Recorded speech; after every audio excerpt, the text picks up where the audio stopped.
लेकिन इसी बीच इसी से जुड़ी बड़ी खबर सामने आ रही है। शंभू खनौरी बॉर्डर के आसपास इंटरनेट सेवा बंद है। किसानों को हटाने के बाद इलाके में इंटरनेट सेवा बंद है और रास्तों को साफ करवा रही है पंजाब पुलिस। तो किसानों पर आम आदमी पार्टी की तरफ से बुलडोजर का एक्शन, क्योंकि सरकार की तरफ से निर्देश दिया गया था, आदेश दिया गया था, जिसके बाद पंजाब पुलिस का ये एक्शन। और इसी से जुड़ी आपको रिपोर्ट भी दिखाते हैं।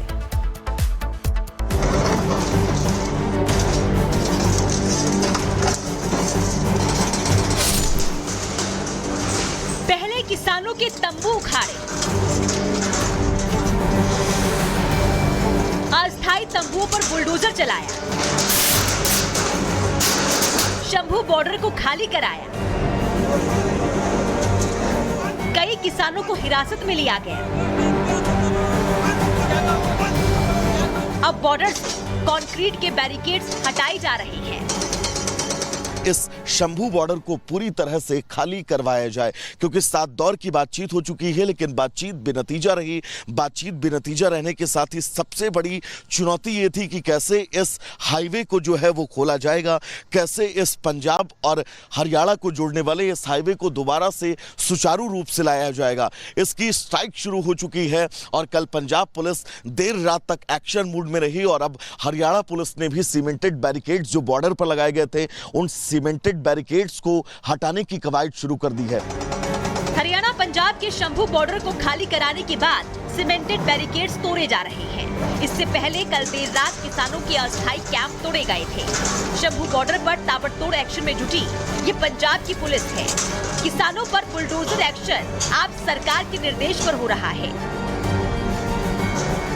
वही आम आदमी पार्टी जो दिल्ली में किसानों के प्रदर्शन को जोर शोर से समर्थन दे रही है, लेकिन पंजाब में कुर्सी पर मुसीबत दिखी तो पलट गई और चुनाव में एमएसपी की गारंटी देने वाले सीएम भगवंत मान को सत्ता मिलने के बाद किसान मुसीबत नजर आने लगे।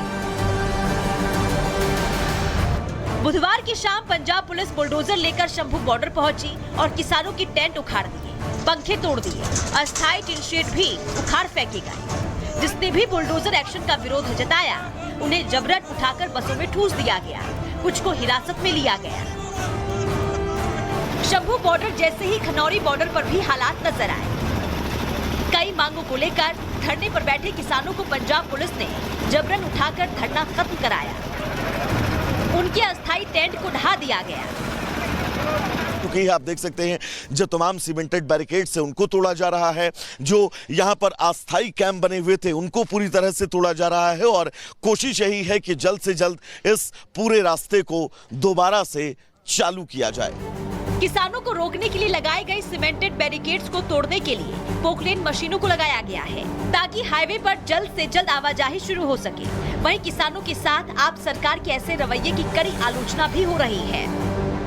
शर्म करो भगवंत मान साहब, शर्म करो। तुसी सिर्फ केजरीवाल दे ਜਿਹੜਾ 3 दिन केजरीवाल ਰਿਹਾ ਹੈ ਪੰਜਾਬ ਦੇ ਵਿੱਚ ਤੇ ਉਹਨੇ ਬਾਈ ਇਲੈਕਸ਼ਨ ਕਰਕੇ, ਤੁਸੀਂ ਸਿਰਫ ਇਸ ਵੇਲੇ ਆਪਣੀ ਜਿਹੜੀ ਤੁਹਾਡੀ, ਕਿਉਂਕਿ केजरीवाल ਨੇ ਰਾਜ ਸਭਾ ਦਾ ਐਮਪੀ ਬਣਨਾ, ਉਹਨੂੰ ਇਹ ਡਾਰਾ ਵੀ ਕਿਤੇ ਜੇ ਸੰਜੀਵ ਅਰੋੜਾ ਹਾਰ ਗਿਆ ਮੇਰੀ ਸੀਟ ਰਹਿ ਜੂ, ਤੇ ਸਾਰਾ ਜੋ ਗੱਲਾਂ ਸੁਣ ਕੇ ਵੀ ਵੈਸਟ ਹਲਕਾ ਲੁਧਿਆਣੇ ਦਾ ਮੈਂ ਕਿਵੇਂ ਜਿੱਤਾਂ, ਉਹ ਜਿੱਤਣ ਲਈ ਤੁਸੀਂ ਇਹ ਹੱਥਕੰਡਾ ਵਰਤਿਆ ਏ।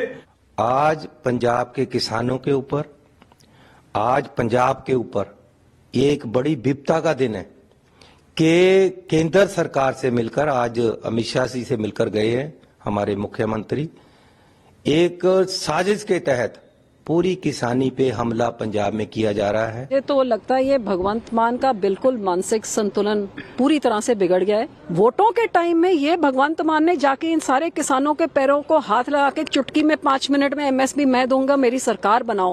सरकार बनाने के बाद 3 साल से झूठ मार रहा है। दिल्ली में किसान आंदोलन के दौरान चीख चीख कर खुद को किसानों का हमदर्द बताने वाली आप सरकार के इस व्यवहार पर सवाल तो खड़े हो ही रहे हैं। वहीं पंजाब में किसानों पर बुलडोजर कार्रवाई ने आप सरकार की सच्चाई की पोल खोल दी है। उनके सियासी दांव की कलई भी खुल गई है। Bureau report, Republic Bharat. और इसी बीच बड़ी खबर आपको बता दें, नागपुर हिंसा में अब तक कुल 10 एफआईआर दर्ज हो चुकी है और पुलिस ने 84 आरोपियों को गिरफ्तार कर लिया है। भड़काऊ और आपत्तिजनक पोस्ट करने पर भी केस दर्ज किया गया है। भड़काऊ और आपत्तिजनक जिन जिन लोगों ने पोस्ट किए थे उनके खिलाफ भी सख्ती से कार्रवाई हो रही है। ऐसे सोशल मीडिया हैंडल्स को भी देखा जा रहा है जिस पर आपत्तिजनक कंटेंट पोस्ट किया गया है। लेकिन 84 लोगों की अब तक गिरफ्तारी हो चुकी है और धीरे धीरे लगातार ये आंकड़ा बढ़ता जा रहा है। 10 एफआईआर दर्ज हो चुकी है। दंगाइयों को देवेंद्र फडणवीस की तरफ से चेतावनी कि किसी को भी बख्शा नहीं जाएगा। लेकिन इस पूरे मामले में, नागपुर हिंसा मामले में जो मास्टरमाइंड फहीम खान है उसको गिरफ्तार बीते दिन किया जा चुका है।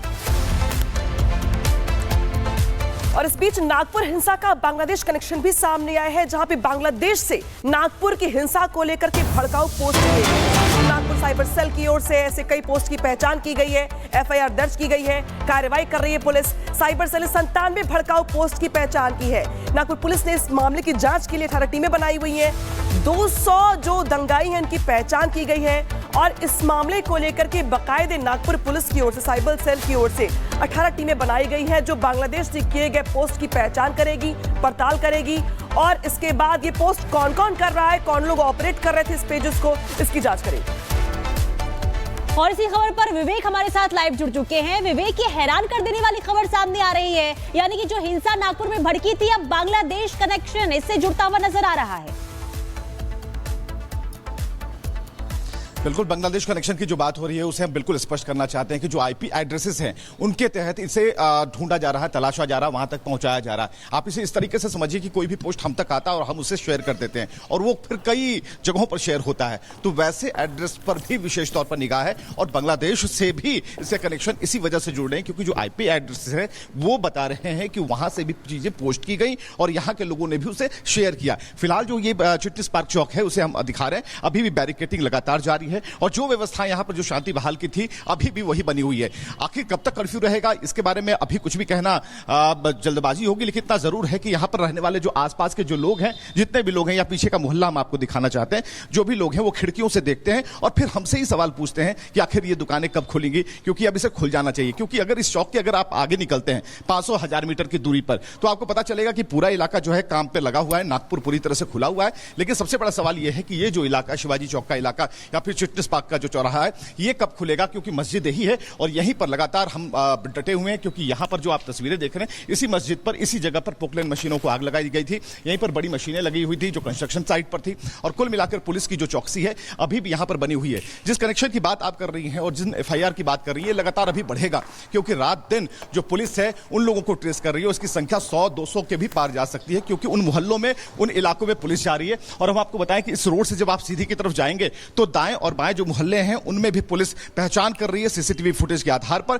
और उन लोगों का पता लगाने की कोशिश में है जो लोग जो इस भीड़ का हिस्सा थे, जिन्होंने पत्थरबाजी की थी, जिन्होंने नुकसान पहुंचाया था, जिन्होंने गाड़ी में आग लगाई थी। और कुल मिलाकर जो ये पूरा इलाका हम आपको दिखा रहे हैं अभी पुलिस छावनी में तब्दील है और जो पुलिस है अभी भी अपनी जगह पर मुस्तैद है। जो आईपी कनेक्शन की बात है कि जो आईपी बिल्कुल विवेक, देखिए पुलिस की चौकसी है और यही वजह है कि शांति नागपुर में देखने को मिल रही है। लेकिन सवाल वही कि आखिर जो दंगा और जो फसाद देखने को मिला है नागपुर में, इसके पीछे साजिश किसकी। लेकिन साथ ही साथ आपको यह भी बता दें कि हिंसा को लेकर महाराष्ट्र सरकार ने भी कड़े तेवर दिखा दिए हैं। सीएम देवेंद्र फडणवीस ने यह कह दिया है कि हिंसा में जो लोग भी शामिल हैं उन्हें किसी भी सूरत में छोड़ा नहीं जाएगा। त्यामुळे सीपी वेगळं बोलले, मी वेगळं, सीपी जे ब्रीफ करतात तेच इथे आपण बोलत असतो, काय फार आपण वेगळं बोलत नाही, त्यांच्याचकडनं आपल्याकडे ब्रीफिंग येतो। आणि मी पुन्हा सांगतो, नागपूरच्या प्रकरणामध्ये ज्यांनी पोलिसांवर हल्ला केलेला आहे त्यांना कबरीतने खोदून काढू, सोडणार नाही।